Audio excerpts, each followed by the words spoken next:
وعلى آله وأصحابه ذوي الفضائل.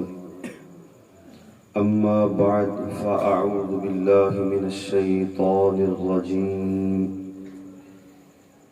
بسم الله الرحمن الرحيم.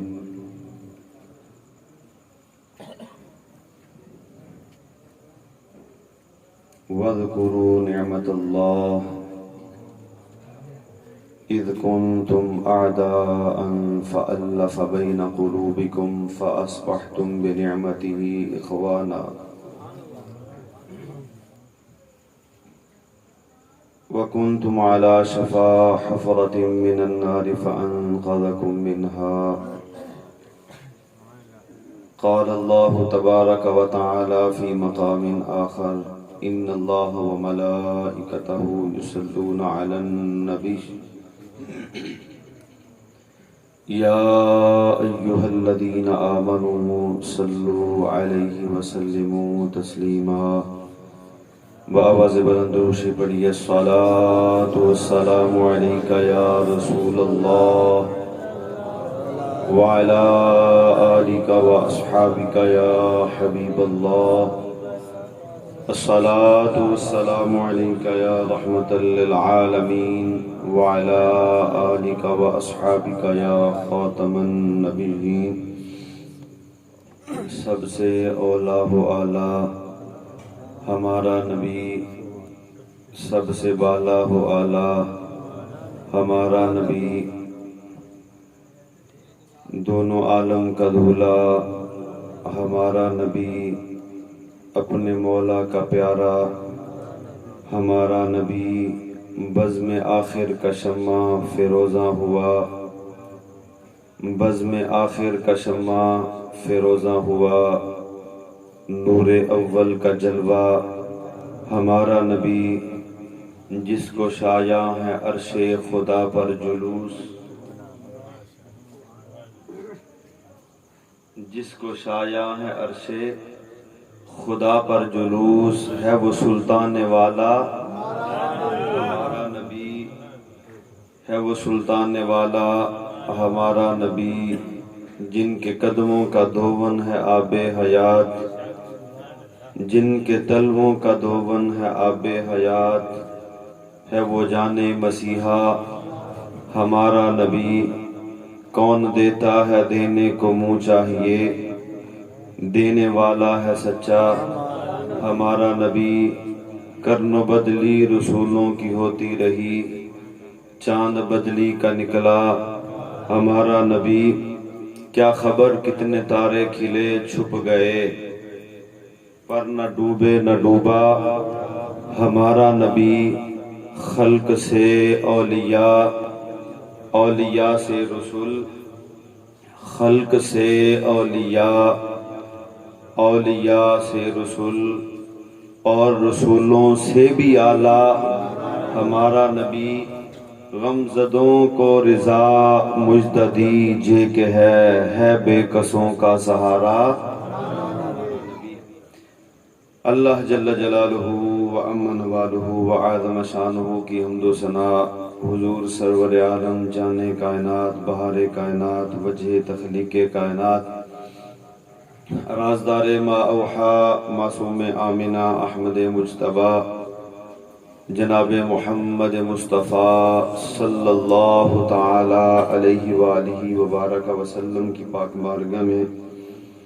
ہدیہ درود و سلام پیش کرنے کے بعد نہایت ہی واجب الاحترام فخر السادات پیر سید محبوب علی شاہ صاحب زی تشرفہ اور مختلف علماء کرام، نام سے میں واقف نہیں ہوں، اور بالعموم جملہ سامعین السلام علیکم ورحمۃ اللہ وبرکاتہ. حضور سرور عالم صلی اللہ علیہ وآلہ وسلم کی آمد کا جب یہ مہینہ آتا ہے تو ہر بندہ اپنی استطاعت کے مطابق رسول اللہ صلی اللہ علیہ وآلہ وسلم کی ذات کا تذکرہ کرتا ہے، اور رسول اللہ صلی اللہ علیہ وآلہ وسلم کے ساتھ محبت کا اظہار ہر بندہ اپنے انداز میں کرتا ہے. کوئی یہ کہتا ہوا نظر آتا ہے کہ حضور میری تو ساری بہار آپ سے ہے، اور کوئی سرکار صلی اللہ علیہ وآلہ وسلم کے ساتھ محبت کا اظہار یوں کرتا ہوا نظر آتا ہے، سونا آیا تے سج گئے نے گلیاں بازار. اور کوئی سرکار صلی اللہ علیہ وآلہ وسلم کے ساتھ محبت کا اظہار یوں کرتا ہے، واہ کیا جود و کرم ہے شاہ بطحا تیرا، نہیں سنتا ہی نہیں مانگنے والا تیرا. اور کوئی اپنی محبت کا اظہار یوں کرتا ہے، زمین و زمان تمہارے لیے، مکین و مکان تمہارے لیے، چنین و چنا تمہارے لیے، بنے دو جہاں تمہارے لیے، ہم آئے جہاں تمہارے لیے، اٹھیں بھی وہاں تمہارے لیے. اور کوئی سرکار صلی اللہ علیہ وآلہ وسلم کے ساتھ محبت کا اظہار یوں کرتا ہے، یا رسول اللہ انظر حالنا. یہ ہر کسی کا اپنی محبت کا ایک انداز ہے، لیکن جب ہم قرآن کو کھولتے ہیں، قرآن کو پڑھتے ہیں، تو قرآن میں رب تعالیٰ کا اپنے محبوب کے ساتھ جو محبت کا انداز ہے وہ بڑے ہی عجیب اور نرالا ہے. اللہ رب العزت قرآن مجید فرقان حمید میں کہیں تو اپنے محبوب صلی اللہ علیہ وآلہ وسلم سے محبت کا اظہار یوں کرتا ہے، وَرَفَعْنَا لَكَ ذِكْرَكَ، اور کسی جگہ پہ وَالضُّحَىٰ وَاللَّيْلِ إِذَا سَجَىٰ، اور کسی جگہ پہ وَأَمَّا السَّائِلَ فَلَا تَنْهَرْ، اور کسی جگہ پہ أَلَمْ نَشْرَحْ لَكَ صَدْرَكَ، اور کسی جگہ پہ یاسین والقرآن الحکیم، اور کسی مقام پہ یا ایھا المزمل. تو یہ خالق کائنات جل جلالہ و عم نوالہ کا اپنے محبوب صلی اللہ علیہ وآلہ وسلم کے ساتھ محبت کا اظہار ہے. اور اللہ رب العزت نے اپنے پیارے محبوب صلی اللہ علیہ وآلہ وسلم کو اس کائنات میں نعمت بنا کے بھیجا، اور رسول اللہ صلی اللہ علیہ وآلہ وسلم کی ذات مقدسہ یہ اللہ رب العزت کے خزانوں میں سے ایک خاص خزانہ ہے. میں نے آپ حضرات کے سامنے قرآن مجید فرقان حمید کی آیہ مقدسہ کا کچھ حصہ تلاوت کیا ہے. جس طرح مجھ سے پہلے بڑے ہی پیارے انداز کے ساتھ گفتگو کر رہے تھے اور بڑی ہی دل کو اچھی لگی کہ ایک ہمارے اعمال کی اصلاح ہو رہی تھی، اور ہمیں بتایا جا رہا تھا کہ سرکار صلی اللہ علیہ وآلہ وسلم کہ آنے کا اظہار اس طرح نہیں کہ سرکار کی آمد مرحبا، بلکہ انداز اس طرح کریں کہ سرکار صلی اللہ علیہ وآلہ وسلم کے آنے کے ساتھ ہمارے سینوں میں ایک دوسرے کی نفرت ختم ہو گئی ہے. اور یہ نبی پاک صلی اللہ علیہ وآلہ وسلم کی آمد ہے. اللہ رب العزت کے پیارے محبوب صلی اللہ علیہ وآلہ وسلم کے آنے سے پہلے جو زمانہ تھا نا، اس کو جاہلیت کا زمانہ ڈکلیئر کیا گیا ہے. وَإِن كَانُوا مِن قَبْلُ لَفِي ضَلَالٍ مُبِينٍ، جاہلیت کا زمانہ. ہم قرآن کو پڑھیں تو وہ بھی ہمیں یہی کہتا ہے، رسول اللہ صلی اللہ علیہ وآلہ وسلم کی احادیث کا مطالعہ کریں تو اس میں بھی ہمیں یہی ملتا ہے. اگر ہم تاریخ کے اوراق کو پلٹیں، اس کو کھنگالیں، اس کا مطالعہ کریں تو اس میں بھی ہمیں یہی بات ملتی ہے کہ حضور صلی اللہ علیہ وآلہ وسلم کے آنے سے پہلے کا جو زمانہ تھا وہ جاہلیت کا زمانہ تھا. نبی مکرم شفیع اعظم صلی اللہ علیہ وآلہ وسلم کے آنے سے پہلے لوگوں کے جو معاشی حالات تھے وہ بھی بڑے خراب تھے، اور لوگوں کے عائلی معاملات جو تھے وہ بھی بڑے خراب ہو چکے تھے. رسول اللہ صلی اللہ علیہ وآلہ وسلم کے آنے سے پہلے لوگ اپنے والدین کے ساتھ جو بھی سلوک کرتے تھے ہم سب لوگ اس سے واقف ہیں. نبی مکرم صلی اللہ علیہ وآلہ وسلم کے آنے سے قبل اگر باپ بوڑھا ہو جاتا یا ماں کام کرنے کے قابل نہ ہوتی تو انہی کی اولاد ان کی گلی میں ان کے گلوں میں رسیاں ڈال کر بازار میں گھسیٹتے ہوئے ان کو بازاروں میں فروخت کر دیا جاتا تھا. جب لجپال آقا صلی اللہ علیہ وآلہ وسلم اس کائنات میں تشریف لائے تو رسول اللہ صلی اللہ علیہ وآلہ وسلم نے فرمایا کہ لوگو یہ تمہارے والدین یہ منڈیوں میں بیچنے کے لیے نہیں ہے، بلکہ رب تعالیٰ نے تمہاری جنت ان کے قدموں کے نیچے رکھ دی ہے۔ سبحان اللہ۔ اب صرف یہی نہیں کہ ماں کے قدموں کے نیچے، ہمارے خطیب حضرات یہ کہتے ہیں کہ ماں کے قدموں کے نیچے جنت ہے، ماں کے قدموں کے نیچے جنت ہے۔ رسول اللہ صلی اللہ علیہ وآلہ وسلم کی حدیث مبارکہ کا مفہوم ہے، ایک صحابی سرکار کی بارگاہ میں حاضر ہوئے، عرض کیا یا رسول اللہ صلی اللہ علیہ وسلم آپ کے ساتھ مل کے جہاد پہ جانا چاہتا ہوں۔ لجپال آقا صلی اللہ علیہ وآلہ وسلم نے کہا کہ تمہارے والدین زندہ ہیں؟ عرض کیا یا رسول اللہ زندہ ہیں۔ سرکار نے فرمایا کہ جاؤ جا کر اپنے والدین کی خدمت کرو، اللہ نے تمہاری جنت ان کے قدموں کے نیچے رکھ دی۔ سبحان اللہ۔ یعنی والدین کے الفاظ ہیں کہ جنت دونوں کے قدموں کے نیچے ہے۔ اب رسول اللہ صلی اللہ علیہ وآلہ وسلم کے آنے سے قبل بیٹیوں کے جو معاملات تھے وہ بھی ہم لوگ جانتے ہیں کہ بیٹیوں کو زمین میں زندہ دفن کیا جاتا تھا، ان کو کوئی پوچھنے والا نہ تھا۔ اللہ کے محبوب صلی اللہ علیہ وآلہ وسلم نے بیٹیوں سے محبت کی، شفقت کی، پیار کیا۔ رسول اللہ صلی اللہ علیہ وآلہ وسلم نے ان کا استقبال کیا۔ سیدہ طیبہ راکعہ ساجدہ مخدومہ کائنات سیدۃ نساء العالمین، حسنین کریمین طیبین طاہرین قمرین نیرین منیرین رضی اللہ تعالی عنہما کی امی جان حضرت سیدہ فاطمہ الزہرا رضی اللہ تعالی عنہا جب کبھی حضور صلی اللہ علیہ وآلہ وسلم کے پاس آتی تو سرکار صلی اللہ علیہ وآلہ وسلم ان کے استقبال میں کھڑے ہو جایا کرتے تھے۔ اور ہمیں جہاں پہ یہ یاد ہوتا ہے نا کہ کھانے کے بعد میٹھا کھانا سنت ہے، ہمیں یہ بات بھی یاد ہونی چاہیے کہ بیٹیوں کے آنے کے اوپر کھڑا ہو جانا یہ بھی سرکار کی سنت ہے۔ سبحان اللہ۔ جہاں ہمیں یہ علم ہے نا کہ مسواک کرنا سنت ہے، وہاں ہمیں اس بات کا بھی علم ہونا چاہیے کہ بیٹیوں کو سرکار نے اپنے جگر کا ٹکڑا کہا ہے۔ رسول اللہ صلی اللہ علیہ وآلہ وسلم استقبال کے لیے کھڑے ہو گئے۔ لجپال آقا صلی اللہ علیہ وآلہ وسلم نے سیدہ کائنات کو سینے سے لگایا، سینے سے لگا کر پیشانی کو بوسہ دیا، پیشانی کو بوسہ دے کر لجپال آقا صلی اللہ علیہ وآلہ وسلم نے اپنے ساتھ مصلی پہ بٹھایا۔ اور مصلی پہ بٹھا دینا، استقبال کر لینا اور پیشانی کو بوسہ دے دینا یہ کوئی کم نہیں ہے، لیکن سرکار صلی اللہ علیہ وآلہ وسلم مصلی پہ بٹھا کر سامنے والے اور پوری کائنات کے قیامت تک آنے والے لوگوں کو رسول اللہ صلی اللہ علیہ وآلہ وسلم کا یہ واضح پیغام ہے کہ لوگوں یہ میری بیٹی فاطمہ صرف میری بیٹی ہی نہیں ہے بلکہ یہ میرے جگر کا ٹکڑا بھی ہے۔ جس نے میری بیٹی فاطمہ سے محبت کی اس نے مجھ سے محبت کی، اور جس نے مجھ سے محبت کی اس نے اللہ سے محبت کی، اور جس نے اللہ سے محبت کی رب تعالیٰ نے اس کو جنت میں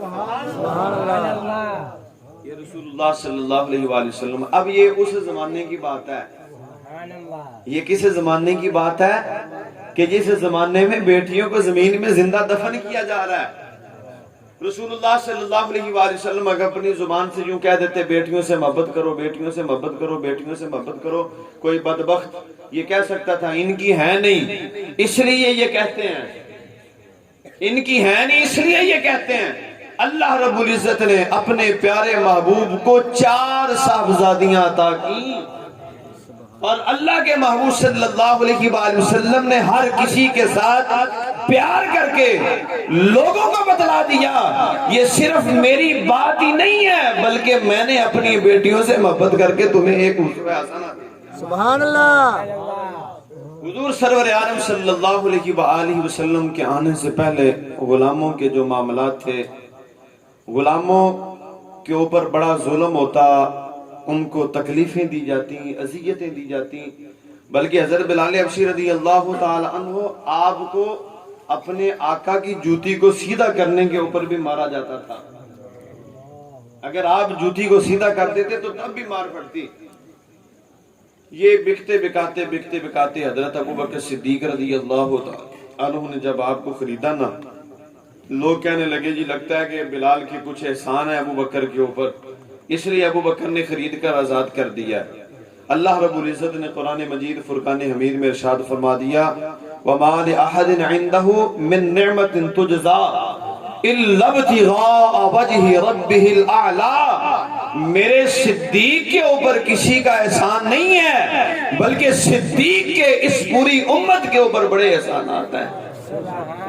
حضرت ابو بکر صدیق رضی اللہ تعالیٰ عنہ حضرت بلال کو لے کے لجپال آقا صلی اللہ علیہ وآلہ وسلم کی بارگاہ میں گئے۔ اب حضرت بلال کہتے ہیں کہ میرے ذہن میں وہی ایک تصور تھا، وہی ایک خیال تھا کہ جس طرح کہ بکتا بکاتا کسی آقا کے پاس جاتا یا تو اس کو سجدہ کرنا پڑتا تھا یا اس کے سامنے جھکنا پڑتا تھا۔ کہتے ہیں کہ وہ میرے ذہن میں تصور تھا کہ جب رسول اللہ صلی اللہ علیہ وآلہ وسلم کے پاس گئے، کہتے ہیں کہ میں نے دیکھا کہ اللہ کے محبوب میرے آنے کے اوپر کھڑے ہو گئے اور میری طرف چلے۔ کہتے ہیں کہ میں جھکنے لگا، اللہ کے محبوب صلی اللہ علیہ وآلہ وسلم نے مجھے سہارا دیا، اور کہتے ہیں کہ میرا جسم ظلم کی وجہ سے چکنا چور ہو چکا تھا، میرے جسم کے اوپر کوئی بھی ایسی جگہ نہیں تھی کہ جس کے اوپر ان کافروں کے مظالم کے نشانات نہ ہوں۔ کہتے ہیں کہ میرے ذہن میں وہ تصور تھا کہ یہاں بھی جھکنا پڑے گا۔ کہتے ہیں کہ جب مجھے انہوں نے یوں سہارا دے کر کھڑا کیا نا، کھڑا دے کر مجھے سینے سے لگایا، سینے سے لگا کر میری پشت کے اوپر سرکار نے اپنا دست شفا پھیرا۔ سیدہ آمنہ رضی اللہ تعالیٰ عنہ کہتی ہیں کہ حضرت حلیمہ سعدیہ رضی اللہ تعالیٰ عنہ بیان کرتی ہیں کہ جب میں اپنے محبوب صلی اللہ علیہ وآلہ وسلم کو اپنے قبیلے میں لے گئی نا تو روشنیاں بھی بہت تھی، اور لوگ بیمار جب آتے نا میرے پاس تو کہتی ہیں کہ سرکار صلی اللہ علیہ وآلہ وسلم کے چھوٹے چھوٹے ہاتھ میں پکڑ کر نا اس بیمار کو پھیرتی، کہتے ہیں جیسے سرکار کا ہاتھ پھرتا تھا وہ شفا یاب ہو جائے گا۔ اب حضور سرور عالم صلی اللہ علیہ وآلہ وسلم نے جیسے ہی اپنا وہ دست شفا حضرت بلال کی پشت پر رکھا نا، حضرت بلال کہتے ہیں کیا غم، کیا تکلیفیں، کیا اذیتیں، کیا پریشانیاں، جن کی تسکین سے روتے ہوئے ہنس پڑے اس تبسم کی عادت پہ لاکھوں سلام۔ اور حضرت بلال حبشی رضی اللہ تعالی عنہ یا رسول اللہ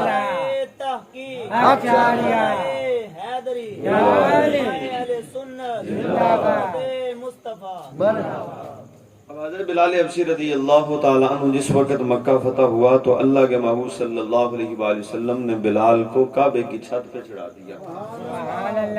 اب یہ صرف باتیں سننے سنانے کے ساتھ تعلق نہیں رکھتی کہ آپ محفل میں آئے ہیں، میں نے جو شیلے انداز میں اس کو بیان کر دیا، آپ نے سنا، کانوں کی مٹھاس تھوڑی دیر کی رہی اور پھر اس کو یہیں پہ دفن کر دیا۔ آج غلاموں کا تصور تو نہیں ہے لیکن افسریت کا تصور تو ہے نا، لوگ ہمارے ہاں کام تو کرتے ہیں نا، تو ہمیں رسول اللہ صلی اللہ علیہ وآلہ وسلم کی اس سیرت کو اپنانا چاہیے۔ نبی مکرم صلی اللہ علیہ وآلہ وسلم نے فرمایا کہ غلاموں کے ساتھ اس نے سلوک کیا جائے، ان کے ساتھ محبت کی جائے، جیسا تم خود کھاتے ہو ان کو بھی ویسا کھلایا جائے، جیسا تم پہنتے ہو ان کو بھی ویسا پہنایا جائے، جس طرح کی جگہ پہ تم سوتے ہو اس طرح کی جگہ پہ ان کو سلایا جائے۔ یہ لجپال آقا صلی اللہ علیہ وآلہ وسلم کی بعثت کا مقصد ہے اور حضور صلی اللہ علیہ وآلہ وسلم کے آنے کا مقصد یہ ہے۔ حضور سرور عالم صلی اللہ علیہ وآلہ وسلم کے آنے کے چرچے جتنے بھی نبی اور رسول آئے ہیں نا، ہر نبی اور رسول نے یہ تذکرہ کیا کہ ہمارے بعد ایک نبی آنے والا ہے جس کا نام محمد ہے، جس کا نام احمد ہے، جس میں یہ خصوصیات ہیں۔ حضرت عائشہ صدیقہ بنت صدیق ام المومنین رضی اللہ تعالی عنہا آپ بیان فرماتی ہیں کہ مکہ میں نا ایک یہودی تاجر تھا، اور اس یہودی تاجر کا کام یہ ہوتا تھا کہ جب شام کا وقت ہوتا تو وہ قریش کے لوگوں کو جمع کر لیتا اور جمع کر کے ان سے پوچھتا کہ بتاؤ آج کی رات تمہارے یہاں کوئی بچہ تو پیدا نہیں ہوا؟ لوگ خاموشی کا اظہار کرتے اور پھر اپنے گھروں کی طرف چلے جاتے، اور اس کا یہی معمول تھا۔ کہتے ہیں کہ ایک رات ایسی آئی اور اس نے لوگوں کو جمع کیا اور جمع کر کے اس نے کہا کہ تمہارے ہاں کوئی بچہ پیدا تو نہیں ہوا؟ وہ خاموش کہا کہ سن لو وَاحْفَظُوا وَانْظُرُوا، اس بات کی حفاظت بھی کرو اور اس بات پہ پورا دھیان بھی دو، آج کی رات اس کے آنے کی رات ہے۔ لوگ کہتے ہیں کہ ہم اپنے گھروں میں کی طرف گئے، پہلے ہم بات کو سنتے تھے لیکن اس کو ٹال مٹول میں اس بات کو ہم پکے پش ڈال دیتے، کہتے ہیں کہ اس رات ہم نے بڑی ٹو لگائی، ہمیں علم ہوا کہ عبد المطلب کے ہاں ایک چاند طلوع ہوا ہے، عبد المطلب کے ہاں ایک چاند طلوع ہوا ہے۔ جب پتا چلا کہا اس کا نام محمد صلی اللہ علیہ وآلہ وسلم رکھا گیا ہے۔ انہوں نے جا کے اس یہودی عالم کو بتایا، اور یہ یہودیوں کے جو عالم تھے نا، ان کے بارے میں تاریخ اور احادیث میں یہ آپ معلوم ہے، بلکہ رب کا قرآن بھی یہ فرماتا ہے کہ یہ اپنے اولاد کو اتنا نہیں جانتے تھے جتنا ہمارے محبوب صلی اللہ علیہ وسلم کو جانتے تھے۔ سبحان اللہ۔ یعنی اتنی ان کو پہچان تھی، کیونکہ انہوں نے تورات میں، زبور میں، انجیل میں پڑھ رکھا تھا، بلکہ یہاں تک کہ حضرت عیسیٰ علیہ السلام نے تو نام بھی بتا دیا تھا، وَمُبَشِّرًا بِرَسُولٍ يَأْتِي مِن بَعْدِ اسْمُهُ احمد، اے میرے صحابہ میں تمہیں یہ بتانے لگا ہوں کہ میرے بعد ایک نبی آنے والا ہے کہ جس کا نام احمد ہے، میں تمہیں اس کی خوشخبری دیتا ہوں، اور جب وہ تم میں آ جائے تم نے سب کسی کو چھوڑ دینا ہے، بس اس کی پیروی کرنی ہے۔ سبحان اللہ۔ اب یہ یہودی عالم نبی پاک صلی اللہ علیہ وآلہ وسلم کو بڑا ہی جانتے تھے، بلکہ وہ جو یہودی تاجر عالم تھا نا، اس کو تو اس بات کا بھی علم تھا کس وقت آئے گا، کس جگہ پہ آئے گا اور کہاں کو ہجرت کرے گا، اس کے کیا کیا اوصاف و کمالات ہوں گے، اس کی پہچان کیا ہوگی، اس کا نام کیا ہوگا، اس کی نشانیاں کیا ہوگی، یہ سب وہ جانتا تھا۔ حضرت عائشہ صدیقہ رضی اللہ تعالیٰ عنہ بیان کرتی ہیں کہ جب پتہ چلا نا تو وہ لوگ واپس اس یہودی تاجر کے پاس آئے اور اسے آ کر کہنے لگے کہ وہ آ گیا کہ جس کے آنے کے بارے میں تو ہمیں روزانہ بتایا کرتا تھا، کہا کہ مجھے بھی اس کے پاس لے چلو۔ وہاں گئے، سیدہ آمنہ رضی اللہ تعالیٰ عنہ سے کہا کہ مجھے اپنے لخت جگر کی زیارت کروائیں۔ جس وقت زیارت کی تو اس نے آپ کے دونوں شانوں کے درمیان مہر نبوت کو دیکھا، جیسے ہی دیکھا وہ زمین پہ بے ہوش ہو کے گر گیا۔ جب اس کو ہوش آیا نا تو لوگ اس کو پوچھنے لگے بھئی تینوں کی ہو گیا ہے؟ اس نے کہا کہ تمہیں مبارک ہو قریش والو کہ نبی بنی اسرائیل میں آتے رہے اور جاتے رہے، لیکن یہ وہ نبی ہے کہ جس کا میں نے پہلی کتابوں میں پڑھ رکھا ہے، یہ کوئی عام نہیں ہے بلکہ اس سے مشرق و مغرب والے سارے محبت کرتے ہوئے، سبحان اللہ۔ اور اس کی شہرت اور اس کے چرچے ہر سو ہو جائیں گے۔ عرش پہ تادہ چھیڑ چھاڑ، فرش پہ طرفہ دھوم دھام، کان جدھر بھی لگائیے یا رسول اللہ آپ کی ہدایت۔ نعرہ تکبیر، نعرہ رسالت، تاجدار ختم نبوت۔ اب حضور صلی اللہ علیہ وآلہ وسلم کے آنے کی بشارتیں، آپ کے آنے کی خوشخبریاں دی جاتی رہیں۔ سیدہ آمنہ رضی اللہ تعالی عنہ آپ بیان فرماتی ہیں، بلکہ رسول اللہ صلی اللہ علیہ وسلم خود بھی اپنے میلاد کا ذکر کرتے رہے کہ میں اپنے جد امجد کی دعا ہوں، میں حضرت عیسیٰ ابن مریم کی بشارت ہوں، اور میں اپنی ماں کا وہ نور ہوں۔ یہ سرکار کی حدیث مبارکہ کا مفہوم ہے، کہا کہ میں اپنے جد امجد کی دعا کا ثمر ہوں، اور میں حضرت عیسیٰ ابن مریم کی بشارت ہوں، اور اپنی ماں کا وہ نور ہوں کہ جس نور کے ساتھ میری ماں نے میری ولادت کے اوپر شام کے محلات کو دیکھ لیا تھا۔ اب حضور سرور عالم صلی اللہ علیہ وآلہ وسلم سیدہ آمنہ رضی اللہ تعالی عنہ کے پاس ہیں، آپ کہتی ہیں کہ اچانک ایک بادل آیا، حضور صلی اللہ علیہ وآلہ وسلم میری آنکھوں سے اوجھل ہو گئے۔ کہتے ہیں تھوڑی دیر کے بعد آپ تشریف لائے، میں نے دیکھا کہ آپ کی مٹھی جو ہے نا وہ بند ہے، اور اس کو میں نے کھولا، اس میں میں نے دیکھا کہ 3 چابیاں ہیں سفید رنگ کے موتیوں کی، اور کہتے ہیں کہ وہ اتنے سفید کہ جس طرح دودھ سفید ہوتا ہے۔ کہتے ہیں میں نے جب ان 3 چابیوں کو دیکھا نا تو مجھے بڑا ایک تعجب ہوا۔ کہتے ہیں ابھی میں اسی تعجب میں تھی، غیب کی طرف سے آواز آئی، اے آمنہ تجھے مبارک ہو ہم نے آپ کے لخت جگر کو نصرت اور فتح کی چابیاں عطا کر دی۔ اے آمنہ تجھے مبارک ہو ہم نے آپ کے لخت جگر کو ہواؤں کی چابیاں عطا کر دی ہیں۔ اے آمنہ تجھے مبارک ہو ہم نے آپ کے لخت جگر کو نبوت کی چابیاں عطا کر دی۔ یہ تین چابیاں، نصرت و فتح کی چابیاں، ہواؤں کی چابیاں اور نبوت کی چابیاں۔ اب نبوت کی چابی تو سرکار کے پاس ہے، اب تالے کو چابی لگے گی، تالا کھلے گا، کوئی اور آئے گا، سرکار نے وہ چابی لگانی نہیں ہے۔ اور اللہ کے محبوب صلی اللہ علیہ وسلم خاتم النبیین کا تاج پہن کے آگئے ہیں، اب آپ کے بعد کوئی نبی آنا ممکن ہی نہیں۔ ایک تو نا امکان، کسی کے ذہن میں یہ خیال آ سکتا ہے، بلکہ رب تعالیٰ نے اپنے محبوب صلی اللہ علیہ وآلہ وسلم کو خاتم النبیین کا تاج پہنا کے اس دنیا میں بھیج دیا، اور آپ صلی اللہ علیہ وآلہ وسلم آخری نبی ہیں، آپ کے بعد اس کائنات میں کوئی نبی نہیں آئے گا۔ حضرت سلمان فارسی رضی اللہ تعالی عنہ نا آپ مجوسیوں کے گھر میں پیدا ہوئے اور حق کی تلاش میں نکلے، وہ مجوسیوں سے چلتے چلتے آخری پادری کے پاس جب پہنچے نا تو اس نے کہا میں جانے لگا ہوں، لیکن اب میں تجھے کہاں بھیجوں، لیکن ایک ہے کہ جو مدینہ کی طرف ہجرت کر کے آنے والے ہیں میں ان کے پاس تجھے بھیج دیتا ہوں۔ سلمان فارسی رضی اللہ تعالیٰ عنہ کہنے لگے اس کی علامات، کہا کہ صدقہ دیا جائے گا قبول نہیں کریں گے، ہدیہ دیا جائے گا قبول کر لیں گے، دونوں شانوں کے درمیان مہر نبوت ہوگی۔ حضرت سلمان فارسی رضی اللہ تعالیٰ عنہ کہتے ہیں کہ مجھے بتا دیا گیا مدینہ کا اس کے وقت نام یثرب تھا، کہتے ہیں کہ میں وہاں سے نکلا، مجھے ایک قافلے میں شامل ہوا، انہوں نے پکڑ کے مجھے بھیج دیا، کہتے ہیں کہ میری قسمت کہ انہوں نے بیچا بھی مجھے مدینے میں،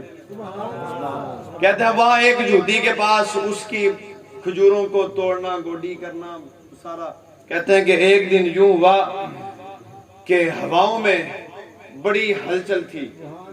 خوشبوئیں مہک رہی تھیں اور طلع البدر علینا کی صدائیں بلند تھیں، کہتے ہیں کہ مجھے یوں لگا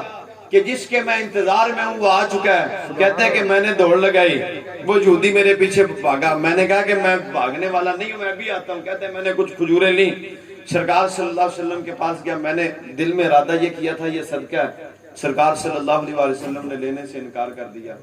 کہتے ہیں کہ پھر کچھ دن گزرے، پھر میں کچھ کھجوریں لے کر گیا، کہتے ہیں میرے دل میں ارادہ تھا ہدیے کا،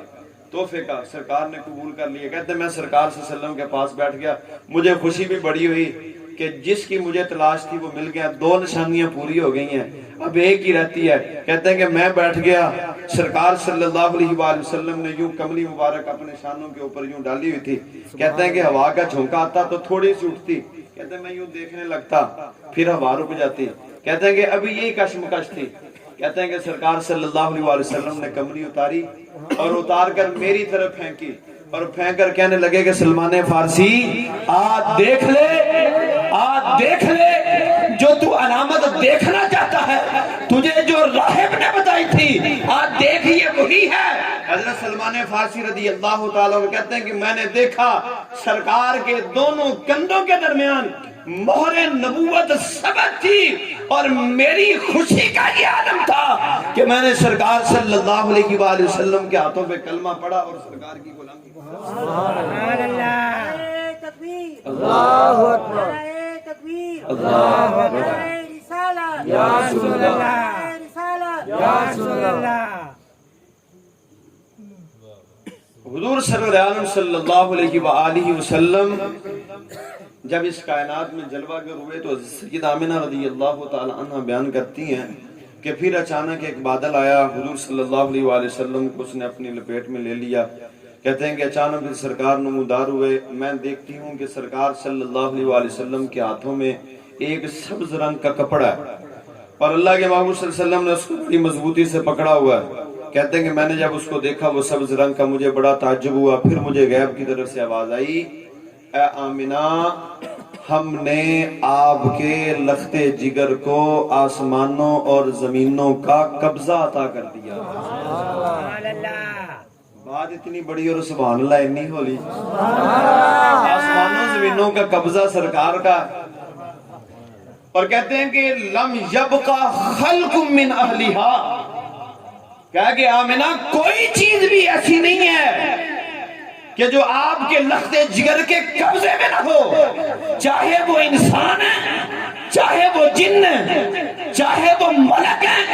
چاہے وہ جنت کی نعمتیں ہیں، چاہے وہ کائنات کے ذرات ہیں، کائنات کی کوئی ایسی چیز نہیں ہے جو محمد مصطفیٰ کے قبضے میں نہ ہو۔ اے آمنہ ہم نے ہر چیز آپ کے لخت جگر کے قبضے میں۔ سبحان اللہ۔ اسی لیے تو حضور صلی اللہ علیہ وآلہ وسلم فرماتے ہیں انا قاسم واللہ معطی، اللہ مجھے عطا کرنے والا ہے، میں اس کو تقسیم کرنے والا ہوں۔ سبحان اللہ۔ اور حضور سرور عالم صلی اللہ علیہ وآلہ وسلم کا نام نامی اسم گرامی محمد صلی اللہ علیہ وآلہ وسلم رکھا گیا تو آپ کے دادا جان کو جب مبارکباد دینے کے لیے لوگ آئے نا تو پوچھا، عرب کا یہ ایک دستور ہوتا تھا کہ جب وہ نام رکھتے نا اپنے بچوں کے تو 3-4 واسطوں کے ساتھ دوبارہ نام پھر اسی خاندان میں لوٹ آتا تھا۔ یعنی اگر ابراہیم نام ہے باپ کا، بیٹے کا نام اسماعیل ہے، پھر اس کے بیٹے کا نام عیسیٰ ہے تو دوبارہ پھر اس کے بیٹے کا نام پھر ابراہیم۔ یہ عرب کا ایک کلچر تھا اور عرب کا ایک قانون تھا۔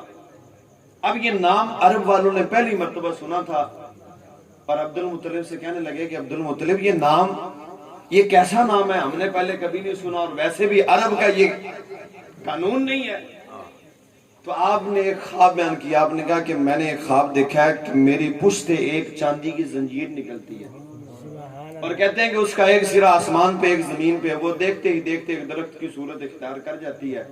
اور اس درخت کے پتوں سے نور جھلک رہا ہے۔ کہتے ہیں میں دیکھتا ہوں کوئی مشرق سے دوڑا آ رہا ہے، کوئی مغرب سے چلا آ رہا ہے، کوئی شمال سے چلا آ رہا ہے، کوئی جنوب سے چلا آ رہا ہے۔ دیکھتے دیکھتے وہ لوگ اس درخت کے ارد گرد جمع ہو جاتے ہیں۔ کہتے ہیں کہ میں نے معبرین سے اس خواب کی تعبیر پوچھی کہ اس خواب کا مطلب کیا ہے تو معبرین نے مجھے یہ بتایا کہ تیرے ہاں ایک ایسا بچہ پیدا ہونے والا ہے کہ جس کی شہرت پوری کائنات میں ہوگی اور جس سے ہر کوئی محبت کرتا ہوا نظر آئے گا اور جس کی ہر چیز تعریف کرتی ہوئی نظر آئے گی۔ کہتے ہیں کہ جب میں نے یہ دیکھا نا تو میں نے پھر اس وجہ سے نام محمد رکھ دیا صلی اللہ علیہ وسلم۔ اور محمد کا معنی یہ ہے، اگر ہم لغات کو دیکھیں جتنی بھی عربی ڈکشنری ہیں سب کا مطالعہ کریں تو ہمیں جو معنی ملتا ہے وہ یہ ہے کہ الذی یحمد حمدا بعد حمد مرتن بعد مرتن التي تقاملت فيه الخصال فهو يقال له محمد صلی اللہ علیہ وآلہ وسلم۔ کہتے ہیں کہ محمد اس ذات کو کہا جاتا ہے کہ جس کی لمحہ بلمحہ ہر گھڑی، جس کی فرش والے عرش والے، جس کی مشرق و مشرق شمال جنوب والے، جس کی انسان حشرات الارض اور جس کی ذرہ ذرہ تعریف کرتا ہوا نظر آئے، اس ذات کو محمد کہا جاتا ہے۔ اور آگے کہا التی تقاملت فیہ الخصال فہوا یقال لہ محمد، اور جس ذات میں سارے اوصاف جمع ہو جاتے ہیں، جس ذات میں سارے کمالات جمع ہو جاتے ہیں، جس ذات میں ساری عظمتیں رفعتیں جمع ہو جاتی ہیں، اس ذات کو محمد صلی اللہ علیہ وسلم۔ یہ حضور صلی اللہ علیہ وآلہ وسلم کا نام نامی اسم گرامی محمد صلی اللہ علیہ وآلہ وسلم رکھا گیا اور اس نام کی بڑی برکات ہیں۔ شاہ جی نے مجھے کہا کہ آپ نے بس 15-20 منٹ تقریر کرنی ہے، میرے ٹائم اوپر ہو گیا ہے، صرف 2 حدیث مبارکہ آپ کی اجازت کے ساتھ، پھر اس کے بعد انشاءاللہ تعالی ختم پاک ہوگا۔ اس نام کی اتنی برکات ہیں، اتنی برکات ہیں۔ ایک بہت بڑے محدث گزرے ہیں، انہوں نے لکھا ہے کہ ایک عورت تھی، اس کو جب بھی کوئی خوف یا ڈر ہوتا نا تو وہ رسول اللہ صلی اللہ علیہ وآلہ وسلم کو پکارتی تھی۔ جب بھی اس کو خوف یا ڈر ہونا، اس نے اپنی آنکھوں پہ یوں ہاتھ رکھنے اور ہاتھ رکھ کے اس نے کہنا یا رسول اللہ، اور اس کا ڈر اور خوف سارا ختم ہو جانا۔ اس کا انتقال ہو گیا۔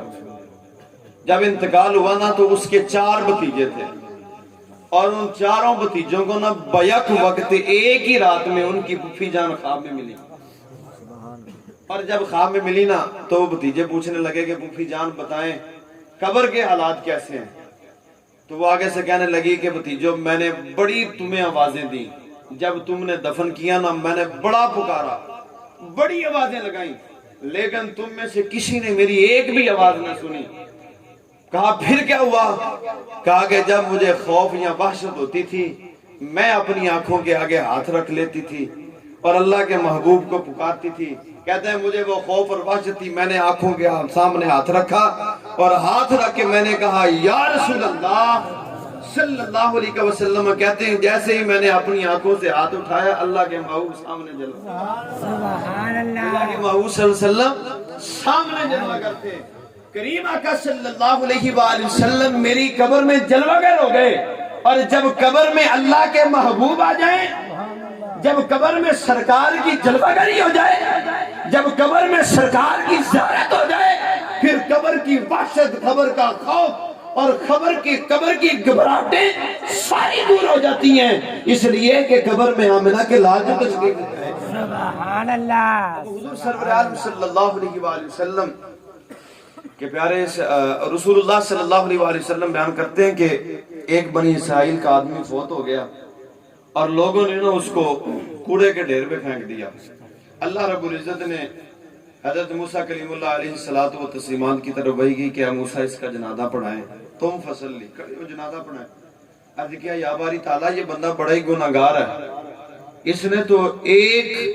سانس بھی ایسا نہیں ہے کہ تیری فرما برداری کی ہو، ساری زندگی گناہوں میں گزارتی ہے، اور یا باری تعالیٰ لوگوں نے اس کوڑے کے ڈھیر پہ پھینک دیا، اور یا باری تعالیٰ آپ فرما رہے ہیں کہ اس کا جنازہ پڑھا جائے۔ نبی مکرم شفیع آدم صلی اللہ علیہ وآلہ وسلم ارشاد فرماتے ہیں کہ اللہ رب العزت نے فرمایا کہ موسیٰ گناہگار ہے، لیکن جب یہ تورات کو کھولتا تھا اور جب اس کو پڑھتا تھا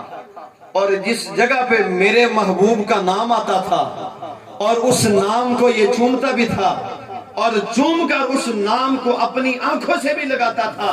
اے موسیٰ اب تو مجھے بتا میں اس کے گناہوں کو دیکھوں یا اپنے محبوب کے نام کی تعظیم کو دیکھوں۔ سبحان اللہ حضور سرور عالم صلی اللہ علیہ وآلہ وسلم کے نام کی یہ برکات ہیں۔ وہ شاعر کا خوب کہتا ہے دلوں سے غم مٹاتا ہے